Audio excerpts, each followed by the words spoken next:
ஓம் விக்னேஸ்வரா போற்றி, ஓம் நவகர்ணர்களை போற்றி. கடகராசி நேயர்களுக்கு வணக்கம். நேயர்களே, இந்த வீடியோ பதிவில் கடகராசிக்கு கஷ்டம் தீர ஒரு பரிகாரம் சொல்கிறேன், ஒரு வழிபாடு சொல்கிறேன்.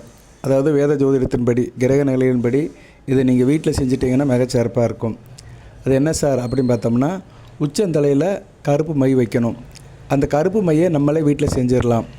இது வேத ஜோதிடத்தின்படி தான் சொல்கிறேன். நம்பிக்கை இருக்கிறவங்க செய்யுங்க, நல்லபடியாக இருக்கும். கருப்பு மை தர்ப்பப்புல் மூலிமா அதை செய்யணும். தர்ப்பப்புல்லை நெய் தீபத்தில் வாட்டி அதை எரிய விட்டு அந்த சாம்பலை நெய்யில் கலந்து நெத்தியில் வைக்கலாம் அல்லது உச்சந்தலையில் வைக்கலாம்.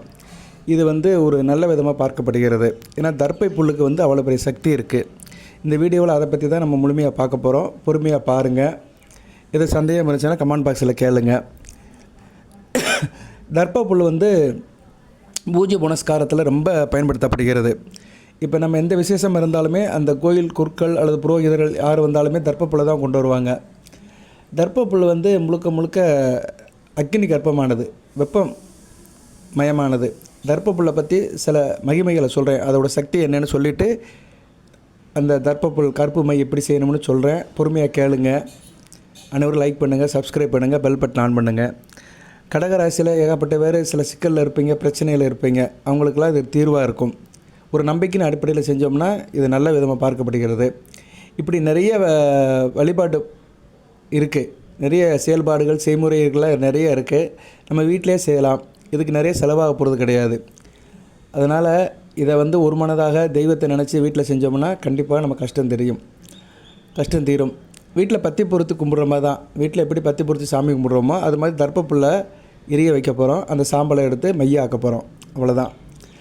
தர்ப்பப்புல்லை பற்றி பேசணும்னா அதோடய சக்தி அக்னி கர்ப்பமானது. மத சடங்குகள் எந்த விசேஷம் இருந்தாலும் தர்ப்பப்புல் இருக்கும். தர்ப்பப்புல் இல்லாத ஒரு காரியம் எதுவுமே இருக்காது. அதுபோக தர்ப்பப்புல்லை கேது பகவான், சனி பகவானுடைய காரகத்துவம் இருக்குது. ஒரு அமானுஷ சக்தி இருக்குது, ஒரு ஆன்மீக சக்தி இருக்குது. தர்ப்பப்புல் ஒரு வலிமையான ஒரு பொருளாக பார்க்கப்படுகிறது. தர்ப்பப்புல்லுக்கு விஷமுறிவு இருக்குது. தர்ப்பப்புல் இருக்கிற இடத்துல பாம்பு அண்டாது. தர்ப்பப்புல் காடாக தான் வளரும். கோரப்புல் மாதிரி அது ஒரு காடாக தான் வளரும். தர்ப்பப்புல் காட்டில் பாம்பு இருக்காது. அதுபோல் தர்ப்பப்புல்லை கதிரியக்கத்தை தடுத்து நிறுத்தும். எக்ஸ்ரே இது மாதிரி கதிரியக்கம் வந்துச்சுன்னா அது தடுத்து நிறுத்தும். கிரகங்கள்லேருந்து வருகிற கதிர்வீச்சுகளை தடுக்கும். அதனால தான் கிரகண காலத்தில் சந்திர கிரகணம், சூரிய கிரகணம் நடக்கும்போது தர்ப்பப்புல்லை நம்ம சாப்பாட்டு பொருள் மேலே போடுறோம். இது எல்லாத்துக்கும் தெரியும். உணவுப் பொருளை மூடி அது மேலே தர்ப்பப்புல்லை போடுவோம். அதுபோக தர்ப்பப்புல் ஒரு மனிதனை தீய சக்தியிலேருந்து காப்பாட்டுது. தர்ப்பப்புல் கையில் இருந்தாலே எந்த சக்தியும் அண்டாது. ஒரு பாசிட்டிவ் வைப்ரேஷன் இருக்கும். கெட்ட சக்தியெல்லாம் கிட்ட வராது. இப்படி நிறைய தர்ப்பப்புல்லை சொல்லிட்டு போகலாம். அதுபோக மும்மூர்த்திகளின் அம்சமாக பார்க்கப்படுகிறது. தர்ப்பப்புல்லை நுனியில் சிவபெருமான், மத்தியில் பிரம்மா, அடிப்பாகத்தில் பெருமாள் இருக்கிறாங்க. ஸோ மும்மூர்த்தியில் அதை வாசம் பண்ணுறாங்க. தர்ப்பப்புல் ஈரப்புல்லாக இருந்தாலும் சரி, காஞ்ச புல்லாக இருந்தாலும் சரி, அதோடய சக்தி ஒரே மாதிரி தான் இருக்கும். வெப்பசக்தி தான் அதுக்கு. இப்படி தர்ப்பப்புல்லை பற்றி நிறைய அருமை பெருமைகள் சொல்லிட்டு போகலாம். அருமை பெருமைகள்னு சொல்கிறத காட்டில் அதோடய சக்தி மகத்துவங்கள் நிறைய இருக்குது. தர்ப்பப்புல் ராமாயணத்தில் ராமர் தர்ப்பப்புல்லை அஸ்திரமாக பயன்படுத்தியிருக்கிறாரு. அது தர்ப்பை எடுத்து ஒரு அஸ்திரமாகவே பயன்படுத்தி சில காரியம் பண்ணியிருக்கிறாரு. ஸோ தர்ப்பப்புல் நம்ம ஆன்மீகத்திலும் சரி, வேத சாஸ்திரத்திலும் சரி, சம்பிரதாயத்திலும் சரி, தர்ப்பை புல்லுக்கு ஒரு மிகப்பெரிய சக்தி இருக்குது. ஒரு மிகப்பெரிய ஒரு பொருளாக பார்க்கப்படுகிறது. அப்பேற்பட்ட தர்ப்பப்புல்லை தான் கடகராசினியர்கள் சில காரியத்துக்கு பயன்படுத்திக்கலாம். இப்போ உங்களுக்கு என்ன பிரச்சனையாக இருக்கட்டும், குடும்ப பிரச்சனை, உத்தியோக பிரச்சனை, தொழில் பிரச்சனை, கோர்ட்டு கேஸு, பஞ்சாயத்து, அரசாங்கம், அரசியல் பிரச்சனை எது இருந்தாலும் சரி, இந்த மையை நீங்கள் யூஸ் பண்ணிக்கலாம். இதை ஒரு நேரான வழிக்கு தான் யூஸ் பண்ணிக்கணும். தவறான வழிக்கு யூஸ் பண்ணக்கூடாது. நமக்கு நியாயமான முறையில் நமக்கு ஒரு வெற்றி கிடைக்கணும், நியாயமான முறையில் ஈடுபடுறோம், அதில் நமக்கு சக்ஸஸ் ஆகணும் அப்படின்னு நினச்சி இதை நீங்கள் யூஸ் பண்ணிக்கலாம். தவறான நோக்கத்துக்கு யூஸ் பண்ணிங்கன்னா அது தவறாக முடியும். ஏன்னா இது நம்ம வீட்டில், நம்ம பூஜை அறையில் தெய்வத்தை வச்சு கும்பிடுறோம். அதனால் இது நம்ம குடும்பம் சார்ந்தது. அதனால் நேர்மையாக இருக்கிறவங்களுக்கு இது நல்லபடியாக இருக்கும். பொதுவாக எந்த ஒரு மனிதனுமே நேர்மையான விஷயங்களுக்கு சில இதை பயன்படுத்திட்டானா அவன் கண்டிப்பாக அந்த இறையொருள் கிடைக்கும். இந்த பிரபஞ்சம் அவனுக்கு ஒத்துழைக்கும். உண்மைக்கு மாறாக, நியாயத்துக்கு மாறாக, தர்மத்துக்கு மாறாக சில காரியங்களை செஞ்சோம்னா அதுக்கு தக்க தண்டனை கண்டிப்பாக கிடைக்கும். அதனால் இதை நீங்கள் நேர்மறையான காரியத்துக்கு யூஸ் பண்ணுங்கள். வினை விதைத்தவன் வினை விதைப்பான், தினை விதைத்தவன் தினை அறுப்பான்.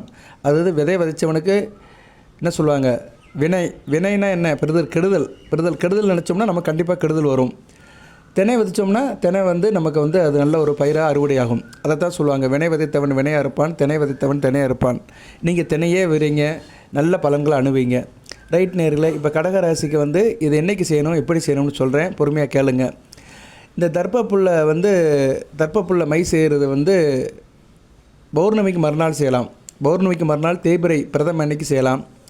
கார்த்திகை நட்சத்திரம் வர அன்றைக்கி செய்யலாம். மாதத்தில் ஒரு நாள் கார்த்திகை நட்சத்திரம் வரும், அன்றைக்கி செய்யலாம். அது வளர்பிறையாக இருந்தாலும் சரி, தேய்பிறையாக இருந்தாலும் சரி, கார்த்திகை நட்சத்திரம் இருக்கிற அன்றைக்கி செய்யலாம்.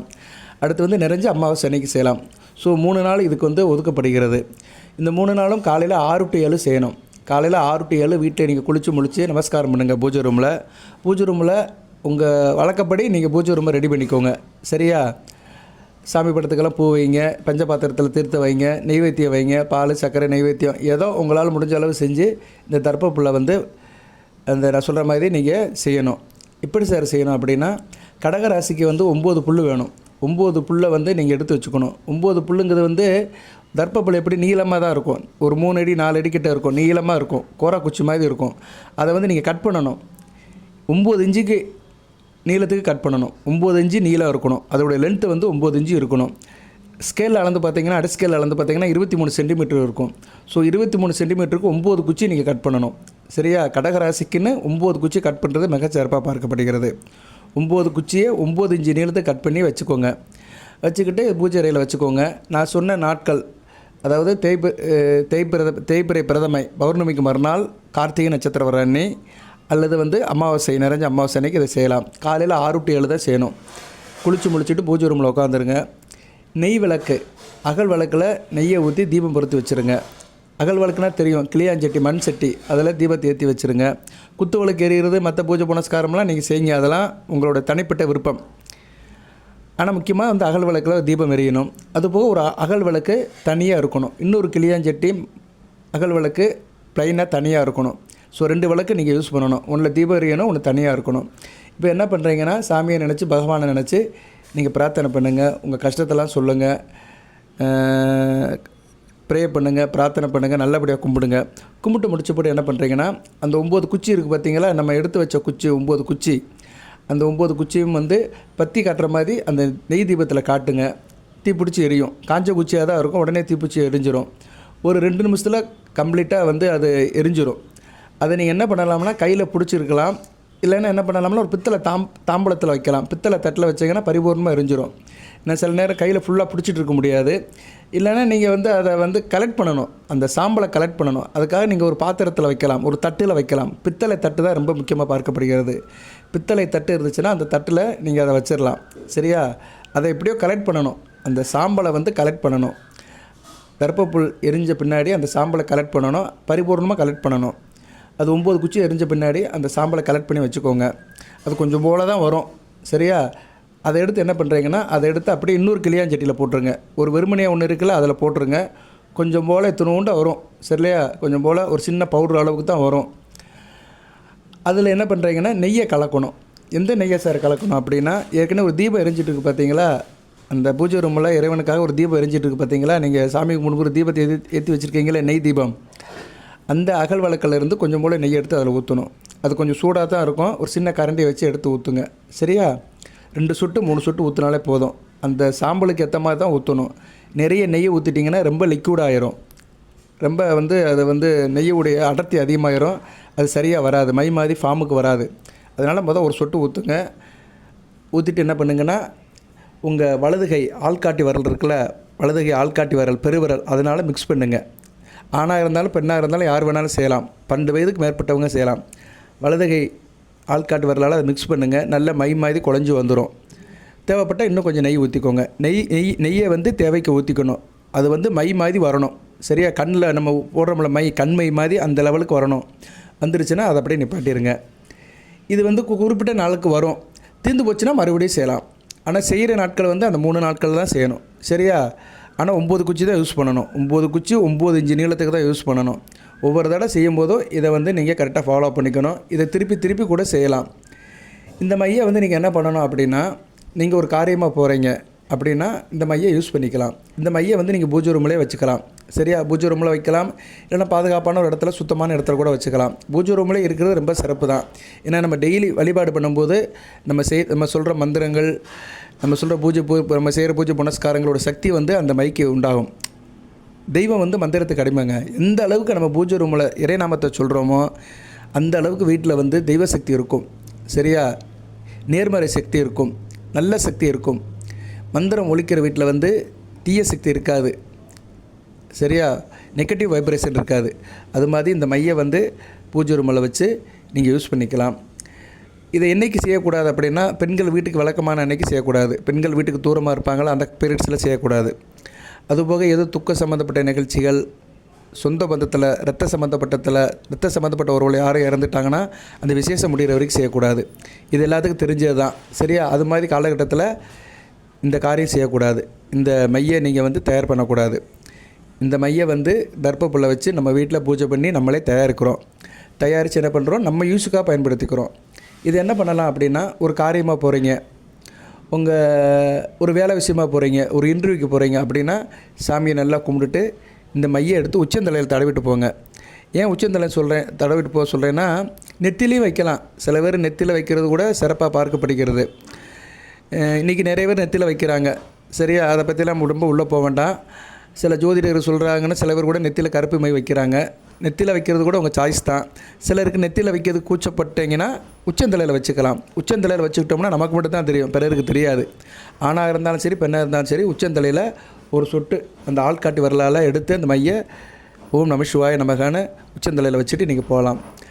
அதே மாதிரி இந்த மையை தயாரிக்கும் போது பூஜை அறையில் வடக்கு பக்கம் அல்லது கிழக்கு பக்கம் உட்காந்து தான் செய்யணும். சரியா? அந்த காரியம் செய்யும்போது வடக்கு பக்கம் அல்லது கிழக்கு பக்கம் உட்காந்து தான் செய்யணும். உங்கள் பூஜை அறை எப்படி இருந்தாலும் சரி, நீங்கள் வந்து வடக்கு நோக்கி அல்லது கிழக்கு நோக்கி தான் செய்யணும். அதுபோக இந்த மையை தலையில் தடவும் போதும் கிழக்கு பக்கம் நின்றுட்டு தான் தடவணும். கிழக்கு பக்கம் நின்றுட்டு ஓம் நம சிவாய நமக அப்படின்னு சொல்லிட்டு தான் தடவணும். சரியா? அந்த சிவனுடைய நாமத்தை சொல்லிட்டு தான் நீங்கள் தடவிட்டு போனீங்கன்னா மிகச்சிறப்பாக பார்க்கப்படுகிறது. இந்த வீடியோவில் சொல்ல வேண்டியது சொல்லிட்டேன். சரியா நேயர்களே? தர்ப்பப்புல்லோட மகிமையை சொல்லியிருக்கிறேன், சக்தி சொல்லியிருக்கிறேன், அதை என்றைக்கு யூஸ் பண்ணணும்னு சொல்லியிருக்கிறேன், அதை எப்படி மரப்படுத்தணும் அதையும் சொல்லியிருக்கிறேன். நல்ல ஒரு காரியத்தை தான் செய்யணும். பிறரை கெடுக்கணும், அநியாய தப்பான காரியம், இயற்கைக்கு மாறான காரியம், தர்மத்துக்கு மீறிய காரியத்துக்கு செய்யக்கூடாது. செஞ்சிட்டோம்னா அதோடைய பாதிப்பு நமக்கு தான் வரும். ஏன்னா இது நம்ம வீட்டில் வச்சு செய்கிறோம், நம்ம வீட்டில் நம்ம பூஜை அறையில் வச்சு செய்கிறோம். அதனால் இது முழுக்க இதுக்கு பொறுப்பாளிகள் நம்ம தான். அதனால் நல்ல ஒரு காரியத்துக்கு செய்யுங்க. நியாயம், நீதி, தர்மம் உங்கள் பக்கம் இருக்குது அப்படின்னா கண்டிப்பாக செய்யுங்க. ஏன்னா சில பேர் வந்து உண்மையிலே நல்லவங்களாக இருப்பாங்க, தப்பு அவங்க மேலே இருக்காது. ஆனால் சில நேரங்கள் சரியில்லைன்னு சொல்லி அவங்க மேலே சில வீண்பலிகள், அபச்சொல்கள் ஏதோ ஒன்று வந்திருக்கும். அதிலேருந்து வெளியே வரணும்னா இதை செய்யலாம். சரியா? தர்மம் தலை காக்கும். அது மாதிரி இந்த கருப்பு மை, இந்த தர்ப்பப்புல் மை உங்களை கண்டிப்பாக காக்கும். அநீதியிலிருந்து காக்கும், கெட்டதிலிருந்து காக்கும், தீய சக்தியிலிருந்து காக்கும். இப்படி உங்களுக்கு ஏற்படுகின்ற பிரச்சனையிலிருந்து காக்கும். நல்லதே நடக்கும். வாழ்த்துக்கள் நேயர்களே. இந்த வீடியோ இத்துடன் நிறைவு பண்ணுறேன். இது சம்மந்தப்பட்ட சந்தேகங்கள் எது இருந்தாலும் நீங்கள் கேட்கலாம். இது யார் வேணாலும் வச்சுக்கலாம். சரியா? யார் வேணாலும் வச்சுக்கலாம். ஆனால் இதை செய்கிறது வந்து 12 வயசுக்கு மேற்பட்டவங்க தான் செய்யணும். 12 வயதுக்கு மேற்பட்டவர்கள் இந்த இந்த காரியத்தை பூஜை ரூமில் செய்யலாம். ஆனால் தலையில் வைக்கிறது யாருக்கு வேணாலும் வைக்கலாம். பிறந்த குழந்தையிலேருந்து முதியவர் வரைக்கும் யார் வேணாலும் தலையில் வச்சுக்கலாம். சில பேர் பிறந்த குழந்தைகள்லாம் மை வைப்பாங்க, திருஷ்டி பட்டுரும்னு கன்னத்தில் வைப்பாங்க, நெத்தியில் வைப்பாங்க, உள்ளங்காலில் வைப்பாங்க, கால் பாதத்தில் வைப்பாங்க. பிள்ளைகளுக்கெல்லாம் நிறைய பேர் பொட்டு வைப்பாங்க. அது மாதிரி பிறந்த குழந்தைகள் இருந்தாலும் நீங்கள் வச்சுக்கலாம். எல்லாமே உங்கள் விருப்பம்தான். இது அனைவரும் செய்யணும்னு நான் சொல்ல மாட்டேன். நம்பிக்கை இருக்கிறவங்க செய்யுங்க. இதனால் பெரிய தோஷமெல்லாம் ஒன்றும் கிடையாது.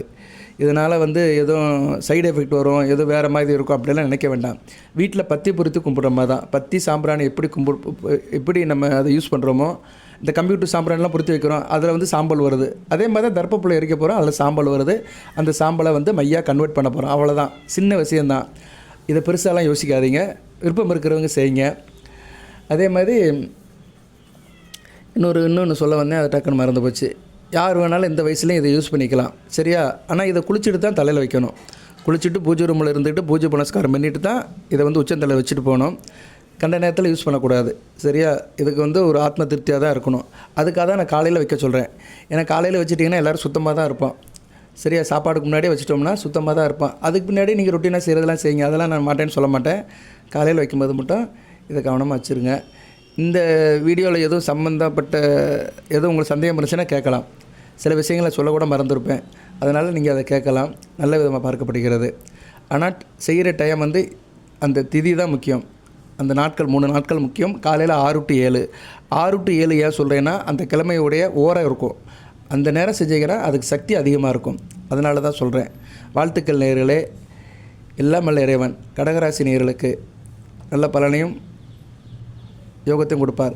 இந்த மைய உச்சந்தலையில் தடவைங்கன்னா இப்பேற்பட்ட கும்பனாக இருந்தாலும் உங்கள் காலடியில் விழுவான். இந்த வார்த்தை எதுக்கு சொல்லலைன்னா, யாராக இருந்தாலும் சரி, நாய தர்மம் உங்கள் பக்கம் இருந்தாலும் சரி, உங்களை எதிர்த்து யார் வந்தாலும் சரி, இப்பேற்பட்ட ஆளாக இருந்தாலும் சரி, அவன் இப்பேற்பட்ட கும்பனாக இருந்தாலும் சரி, உங்கள் காலடியில் கண்டிப்பாக கீழே விழுவான். அவனை நீங்கள் அடக்கலாம். சரியா நேர்களே? அப்படித்தான் தம்மையில் போடுவேன். உச்சந்தலையில் இதை மட்டும் வைங்கள், இப்பேற்பட்ட கும்பனாக இருந்தாலும் உங்கள் காலடியில் கிடப்பான். அப்படி தான் தம்மையில் போடுவேன். வீடியோ பாருங்கள், ஆதரவு கொடுங்க. வாழ்த்துக்கள். நன்றி நேர்களே. எல்லாம் வல்ல இறைவன் கடகராசி நேர்களுக்கு, புனர்பூசம் பூசம் ஆயிலியன் நட்சத்திர நேர்களுக்கு சில சௌபாகியத்தையும் சில ஐஸ்வர்யத்தையும் சில நன்மையிலும் கொடுப்பார். அனைத்து வளங்கலங்களை பற்றி தேக ஆரோக்கியத்துடன் தீர்க்காயலுடன் நீடூடி வாழ்க, நிறைந்த வளம் பெறுக. நன்றி நேர்களே.